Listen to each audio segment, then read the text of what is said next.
Olá, minha amiga, meu amigo.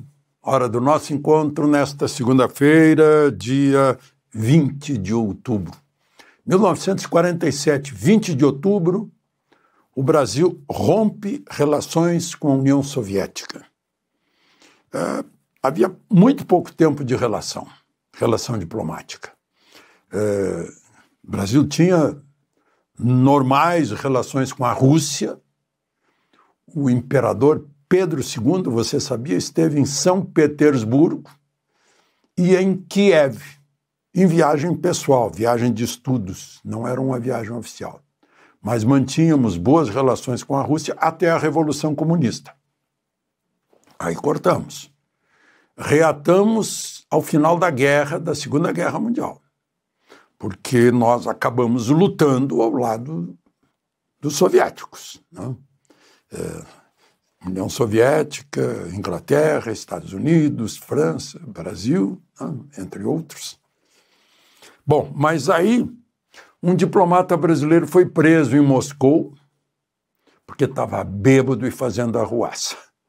E o Brasil usou isso como pretexto para romper relações, porque já não estava gostando de a União Soviética mandar dinheiro para o Partido Comunista Brasileiro. Tanto que, naquele mesmo ano de 1947, em maio ou março, no primeiro semestre, já havia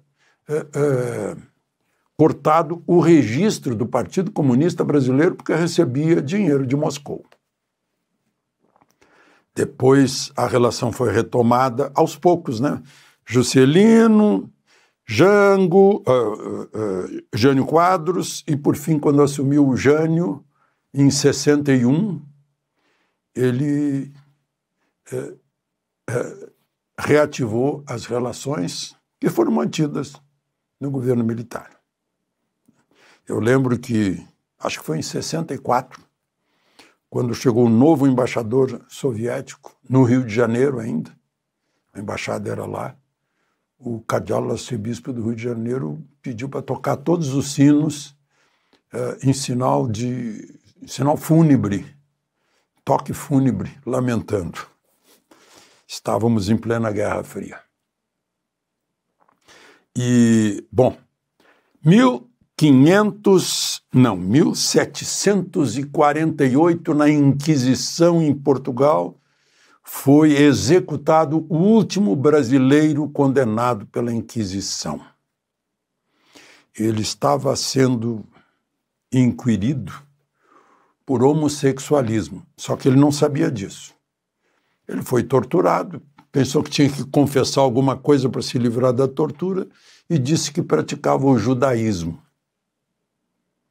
Aí ele foi condenado por judaísmo e por homossexualismo, sem prova nenhuma, simplesmente pela confissão obtida com tortura.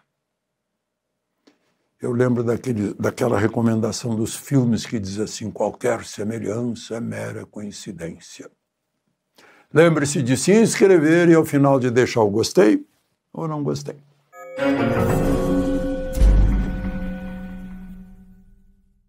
Bom, ontem não deu tempo de falar em muita coisa que eu vou falar hoje para vocês, a começar pela eleição na Bolívia, né? O companheiro Evo Morales está completamente fora, carta fora do baralho, né? Morales quer dizer Moraes, traduzido para o português, né? Bom, mas enfim, Morales a menos. Ele está até foragido, porque ele foi condenado por tráfico de menores. Essa turma, né, ali na vizinhança, né, no Paraguai, o Lugo, né, que foi presidente, esquerdista também, era padre, e levou literalmente, né, porque padre significa pai, né? Ele levou isso literalmente, foi pai muitas vezes.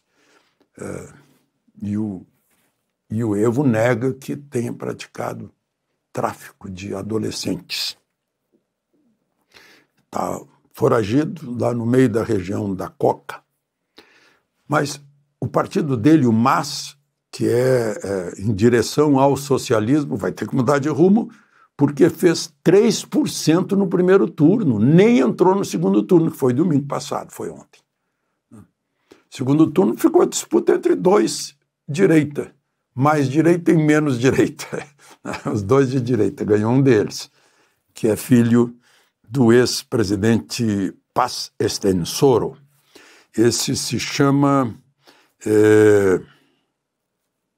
Rodrigo Paz, era senador, começou vereador, né? Depois deputado nacional e, por fim, senador. O outro, o candidato que estava disputando com ele, já tinha sido presidente. Disputa entre a direita. Então, direita, lá o senador Rodrigo Paz. O pai dele, Jaime Paz Estenssoro, foi presidente em 1989.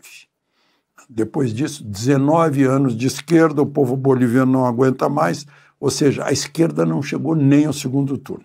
Uma das falas de metas do novo presidente da Bolívia: o Estado não é o centro é o povo. Capitalismo para todos. O Evo Morales mandou votar nulo, não adiantou nada. Vocês lembram que ele ganhou a refinaria da Petrobras? Acho que mais de uma. Instalações da Petrobras lá na Bolívia ele nacionalizou, Lula não quis discussão, deixa para ele, em 2006. Depois fez um acordo com a Petrobras, também a Petrobras perdeu quase R$1 bilhão nesse acordo lá de gás, de qualidade de gás. Lá. Lula disse, não, o mais forte tem que ceder para o mais fraco. Só que tudo isso é patrimônio nacional dos brasileiros. Quando falam a Petrobras é dos brasileiros, sim, então ele não pode dar o que é dos brasileiros, né? Mas, enfim, com esse resultado temos agora Argentina, Peru, Equador, Bolívia, Paraguai, de direita. O Uruguai não dá para dizer que é direita, mas também não dá para dizer que é esquerda. O Uruguai é um país mais adiantado politicamente que a gente pensa, né? O Chile, que é a esquerda, vai virar a direita na próxima eleição. Todas as pesquisas estão dizendo isso, né? Fica lá o Petro na Colômbia, que agora está sendo chamado pelo Trump como chefe do narcotráfico. Tem mais um chefe de narcotráfico na Venezuela, né? E temos o Brasil. Bom, Lula deve estar nervoso aí, que tem eleição no ano que vem, né? Tem muitos motivos para ficar nervoso. Ele ficou nervoso depois que o chanceler o Mauro Vieira voltou da reunião com Rubio na Casa Branca, tiveram aquela reunião secreta, ele nem ligou por telefone para o Lula, para ninguém ficar sabendo, ele pegou o avião, veio, no dia seguinte foi lá contar para o Lula qual tinha sido a conversa, e o Lula ficou nervoso a partir dali. Tanto que na reunião de sábado, lá em, se não me engano, São Bernardo, lá em São Paulo, ele já desafiou Trump, dizendo que a América Latina é independente, nenhum presidente pode falar grosso com o Brasil, porque nós não vamos aceitar. Isso já diz tudo, está demonstrando aquilo que eu falei para vocês. Bom, um outro motivo dos nervos de Lula é que as estatais todas estão dando prejuízo. Veja só, prejuízo de estatal, né? 2015, 2016, 2017. Lucro de estatal, 2019, 2020, 2021, 2022.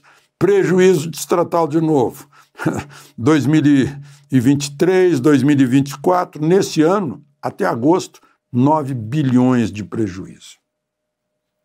Eu vi no Estadão que o presidente do Correio, que saiu agora, porque o Correio cada vez com mais prejuízo, um fiasco, foi indicado pelo grupo Prerrogativas de Advogados de Esquerda.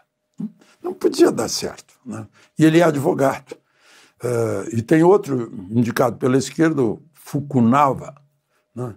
Foi para prever um maior fundo de previdência privado da América Latina. Tem 200 mil associados, né? Tem 200 bilhões de patrimônio aplicado e está tendo déficit, né? Um problema de 17 bilhões. Aí o Fukunaga saiu, foi premiado com... Vai dirigir um Elo Par, que é lá uma instituição, acho que é cartão, entre Bradesco e Banco do Brasil. Tem motivos aí o Lula para ficar nervoso. Bom, mas lá no Supremo também, nervosismo geral, né? O pessoal tomando copo d'água, batendo boca, Fux e Gilmar, né? Gilmar foi provocar Fux. E agora, mais uma, né? Essa brasileira americana, Flávia Magalhães, né? Vai acionar a justiça americana contra Moraes e mais todo mundo da primeira turma que sancionou as decisões de Moraes, de mandar prendê-la, né? Ela acha que policiais federais estavam monitorando ela numa manifestação de brasileiros, né? Ela mora nos Estados Unidos há 23 anos, ela é casada com um americano. Ela tem cidadania americana há 13 anos, nascida no Recife. Moraes mandou, em dezembro de 23, mandou prendê-la, né? E mandou bloquear o X. Ela teria feito afirmações falando em ligações de Moraes com o PCC. Mas aí ele não poderia, né? É incrível, ninguém acredita nisso. Que o próprio juiz que se sente caluniado é que manda prender a suposta caluniadora. Não faz o menor sentido isso. Isso não cabe em qualquer modelo de direito democrático, né? E com tudo isso, o Alcolumbre fica sentado em cima dos requerimentos dos senadores. É incrível. E aí os que referendaram, vejam só, Dino, Carmen Lúcia, Zanin e Fux, né? Notícias dos Estados Unidos é que vão ser processados por ela também, né? Os advogados são os melhores dos Estados Unidos porque Elon Musk ofereceu pagar os melhores advogados dos Estados Unidos, né? Bom, e também não teve tempo de falar ontem, o Wall Street Journal, na página de opinião, está perguntando lá, né, se o Brasil invadiu o sistema de alfândega e proteção de fronteiras, o Custom and Border Protection, né, para fraudar a entrada do Felipe Martins. Está perguntando isso na página de opinião do Wall Street Journal, que é o jornal que as pessoas que decidem leem no mundo inteiro. De Brasília, Alexandre Garcia.